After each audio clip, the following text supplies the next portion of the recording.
இது வந்து காவல்துறை மேலே வந்து குற்றச்சாட்டு சொன்னால் அது ஏற்றுக்க முடியாது. காவல்துறை என்ன பண்ணுவாங்க? மிஞ்சி போனால் என்னங்க பண்ணுவாங்க? அவங்களோட பொறுப்பு என்ன?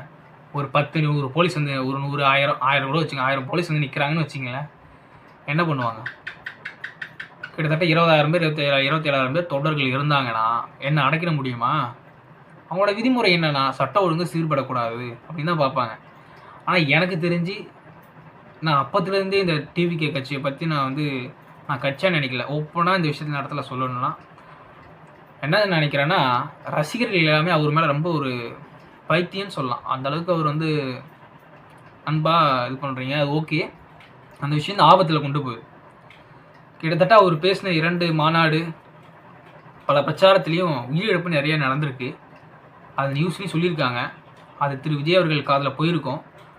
என்னோட ஒப்பீனியன் என்னென்னா, விஜய் அவர்கள் என்ன சொல்லியிருக்கணும்னா, பேசும்பொழுது அந்த இடத்துல மன்னிப்பு கேட்டு இந்த மாதிரி ஒருத்தவங்க இறந்துட்டாங்க அப்படின்னு சொல்லிட்டு பேசி, இந்த மாதிரி தயவு செஞ்சு பண்ணாதீங்கயா, ஏற்கனவே இறந்துருக்காங்க, அதுவே மனசுக்கு சங்கடமாக இருக்குது, இதுக்கு மேலே எந்த உயிரும் போகக்கூடாது, நீங்கள் கவனமாக இருங்க அப்படின்ற ஒரு அன்பையும் ஒரு இது நான் மக்கள்கிட்ட தெரிவிக்கணும்னு விஜய் அவர்கள் வந்து கேட்டுக்கிறேன்.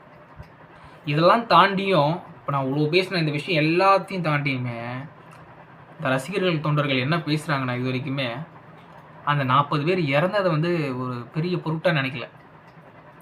சின்ன சின்ன குழந்தைங்க அந்த வீடியோ பார்த்தா அவ்வளோ கஷ்டமாக இருக்குங்க. சின்ன சின்ன குழந்தைங்க, அவங்களாம் விஜய் எப்படி இருப்பார் என்ன இதுனே தெரிஞ்சிருக்காது. அவங்களெலாம் கொண்டு வந்து இப்படி உயிரிழப்பு நடந்துருச்சு. இதுக்கெல்லாம் பொறுப்பு யாரான்னு கேட்டிங்கன்னா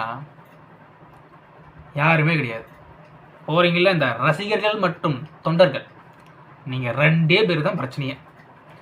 அவங்க கொடுத்துருக்க டைம் அதான் தெரியுது, கொடுத்த இடம் அதான் தெரியுதுல்ல. தெரிஞ்சால் அதுக்கு ஏற்ற கட்டமைப்பு நம்ம செய்யணுமா இல்லையா? அதை விட்டுட்டு நீ நினச்சா இந்த கம்ப மரம் மேலே ஏறுறது, எங்கே இருந்தாவது ஒரு தொட்ட முடியாதா, ஒரு செல்ஃபி எடுத்துட முடியாதா, பார்த்துட முடியாதா அப்படின்ற ஒரு மோகத்தில் இருக்கிறது. நிறைய பேர் செத்து குவிஞ்சிட்டு இருக்கான். அந்த நேரத்தில் உட்காந்து வீடியோ எடுத்துக்கிட்டு பக்கத்தில் இருக்கிற மயங்கி வீரது கூட தெரியாமல் வீடியோ எடுத்துக்கிட்டீங்களா? எவ்வளோ ஒரு கேவலமாக இருக்குது தெரியுமா? நிஜமாக உண்மையாக சொல்ல போனால் தமிழகத்தில் இப்படி நடக்குது ஒரு மிகவும் ஒரு கஷ்டமான ஒரு நிலைமை தான். அவன் உயிருக்காக போராடிட்டு இருக்கான். சாதி எதிர்ப்புன்னு நிறைய போராட்டம் செஞ்சுக்கிட்டு நம்மளோட கஷ்டம் இன்னும் இதோட அதிகமாக இருக்குடா. இந்த கஷ்டத்தெலாம் விட்டுட்டு நீங்கள் போங்க, தப்பு சொல்லலை. அவர் சொல்கிற கருத்து காலில் வாங்குங்க. என்ன கருத்து சொல்கிறாரு சத்தியமாக சொல்கிறேன், இது வரைக்கும் அவர் நடந்த இத்தனை பிரச்சாரம் இத்தனை மாநாடு நடத்தியிருக்காரு. அவர் வந்து பெருசாக எந்த ஒரு தாக்கமும் ஏற்படுத்தலை என் மனசை. நானும் கவனிப்பேன்.